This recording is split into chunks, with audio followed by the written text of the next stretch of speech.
अगर आप बार-बार प्रयास करने के बाद भी ध्यान का अनुभव नहीं कर पा रहे हैं, तो यह कहानी आपको ज़रूर समझनी चाहिए। एक बार एक साधक एक आत्मज्ञानी के पास जाता है और उनसे पूछता है, गुरुदेव, मैं काफ़ी समय से ध्यान कर रहा हूँ, परंतु ना तो ध्यान का कोई अनुभव हुआ है और ना ही मेरे जीवन में कोई बदलाव आया है। मैं बड़े-बड़े महात्माओं से मिला हूँ, सबकी बातों ने मुझे प्रभावित किया है, परंतु आज तक ऐसा कोई नहीं मिला जो मुझे ध्यान का अनुभव करा सके। वे आत्मज्ञानी कहते हैं, भंते, तुम गलत जगह, गलत प्रश्नों के साथ आ गए हो। तुम कहते हो कि तुम्हारे जीवन में कोई बदलाव नहीं हुआ। तुम चाहते हो कि कोई आए और तुम्हें ध्यान का अनुभव करा दे। ये दोनों ही बातें गलत हैं। तुम्हें यह समझना चाहिए कि यदि तुम्हारे जीवन में कोई बदलाव नहीं हुआ होता, तो तुम मुझसे ये प्रश्न पूछ ही नहीं रहे होते। लाखों लोग जीवन में हर वो काम करते हैं जो उन्हें सही लगता है और अंत में रोते हुए मर जाते हैं। मगर तुम रोते हुए नहीं मरना चाहते, इसीलिए तुम मुझसे ये प्रश्न पूछ रहे हो। क्या ये बदलाव छोटा है? रही बात ध्यान का अनुभव कराने की, तो इस पूरे ब्रह्मांड में ऐसा कोई नहीं है जो तुम्हें ध्यान का अनुभव करा सके। ये एक सत्य है, परंतु इसके साथ साथ एक और सत्य ये है कि इस पूरे ब्रह्मांड में ऐसा कोई नहीं है जो तुम्हें ध्यान का अनुभव करने से रोक सके, सिवाय तुम्हारे। केवल तुम ही अपने मार्ग की बाधा बन सकते हो। साधक पूछता है, भला कोई खुद अपने मार्ग में बाधा क्यों डालेगा?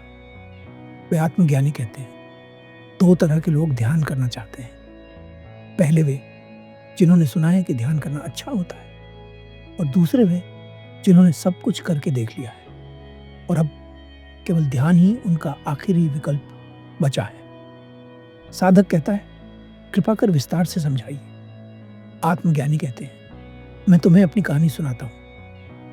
मैं भी तुम्हारी तरह जानना चाहता था कि मुझे ध्यान का अनुभव क्यों नहीं हो रहा, मुझ में क्या कमी है। इसी प्रश्न के साथ मैं एक गुरु की तलाश में निकल पड़ा। किसी ने मुझे बताया कि एक गुरु हैं जो मेरे इस प्रश्न का उत्तर दे सकते हैं, परंतु वे एक बहुत बड़े वन में रहते थे, इसलिए उन्हें ढूंढना आसान नहीं था। लेकिन मेरे भीतर जिद थी, इसलिए मैं वन में निकल पड़ा। कुछ दूर चलने के बाद मुझे एक व्यक्ति मिला जिसने बिना पूछे ही बताया, यहाँ से कुछ दूरी पर उत्तर दिशा में एक तालाब है, तुम चाहो तो वहां जाकर पानी पी सकते हो। इससे पहले कि मैं कुछ पूछता, वह व्यक्ति वहां से चला गया।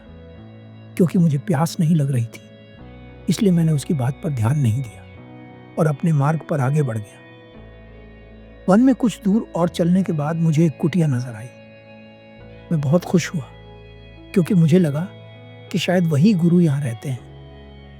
मैं कुटिया के पास जाकर बाहर से आवाज लगाई, परंतु कोई बाहर नहीं आया।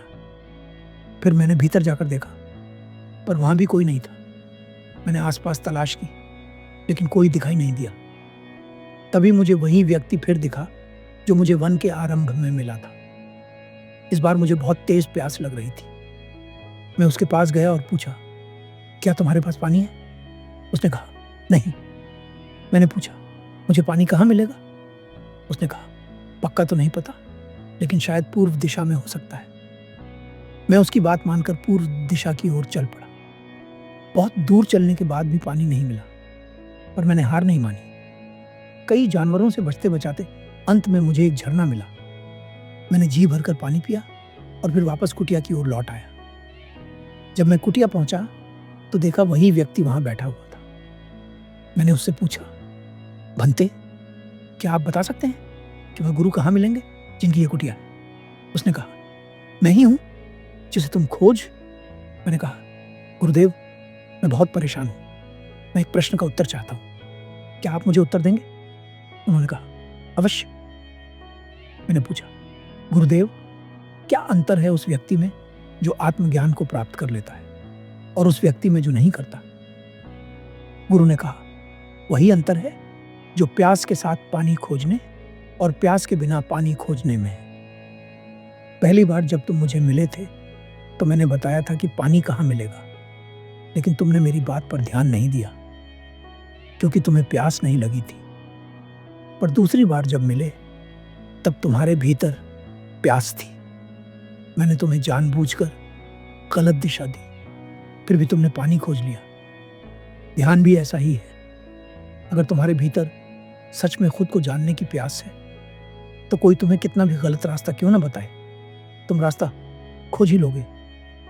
लेकिन अगर प्यास ही नहीं है तो चाहे तुम किसी के पास चले जाओ, किसी का प्रवचन सुन लो, कोई फायदा नहीं होगा। उस दिन के बाद मेरे जीवन की दिशा बदल गई। मैं तब तक नहीं रुका जब तक मैंने खुद को जान नहीं लिया। साधक पूछता है, गुरुदेव, असली प्यास कैसे पैदा होती है? आत्मज्ञानी कहते हैं, असली प्यास पैदा नहीं की जाती, वह उद्भवित होती है। साधक पूछता है, कैसे? वे कहते हैं, इस जीवन के सत्य को देखकर। साधक फिर पूछता है, सत्य क्या है? आत्मज्ञानी कहते हैं, सत्य वह है जो हमें हर सूखा पत्ता बता रहा है। सत्य वह है जो हर मुरझाया हुआ फूल कह रहा है।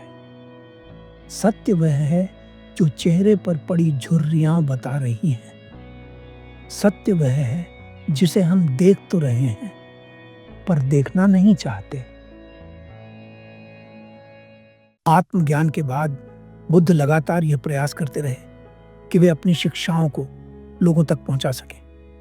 इस वीडियो के माध्यम से मैं आपको गौतम बुद्ध द्वारा कहे गए कुछ ऐसे अनमोल वचन बताने वाला हूं जो आपके जीवन को पूरी तरह से बदल सकते हैं। कोट नंबर 1, किसी विवाद में हम जैसे ही क्रोधित होते हैं, हम सच का मार्ग छोड़ देते हैं और अपने लिए प्रयास करने लगते हैं। हमारे आसपास जितनी भी लड़ाइयां होती हैं, जितने भी झगड़े होते हैं, उनका मूल कारण सिर्फ यही होता है कि हम सामने वाले को सुनना ही नहीं चाहते। जैसे ही कोई बात हमारे खिलाफ होती है, हम तुरंत उसका विरोध करने लगते हैं, चाहे हम सही हों या ना हो।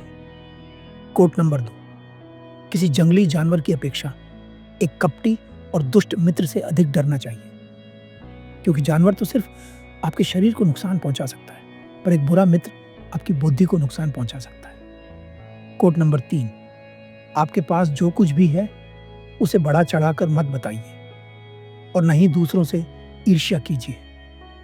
जो लोग दूसरों से ईर्ष्या करते हैं, उन्हें मन की शांति कभी नहीं मिलती।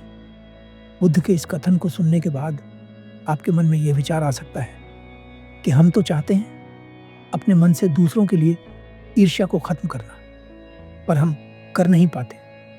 मैं आपको बताना चाहता हूं, आप तब तक अपने मन की ईर्ष्या को खत्म नहीं कर सकते जब तक आप जीवन की वास्तविकता को न देख लें। अगर मैं आपसे कहूं कि आज आपके जीवन का आखिरी दिन है और कल आपकी मृत्यु हो जाएगी, तो क्या अब आपको लगता है कि आप अपने इस आखिरी दिन को दूसरों से ईर्ष्या करने में बिताएंगे? नहीं, आप सभी लोगों से प्रेम करेंगे। हमारे जीवन में जितनी भी बुरी आदतें हैं, उनका मूल कारण सिर्फ इतना है कि हम वास्तविकता को देख नहीं पाते। हम सोचते हैं कि हम अमर हैं, परंतु यह वास्तविकता नहीं है। अगर हम वास्तविकता को स्वीकार कर लें और ये देख लें कि जीवन कभी भी खत्म हो सकता है, तो हम अपने भीतर की ईर्ष्या को स्वतः ही छोड़ देंगे। कोट नंबर 4, घृणा से नहीं, प्रेम से समाप्त होती है। यही शाश्वत सत्य है। ये भी एक बड़ी समस्या है।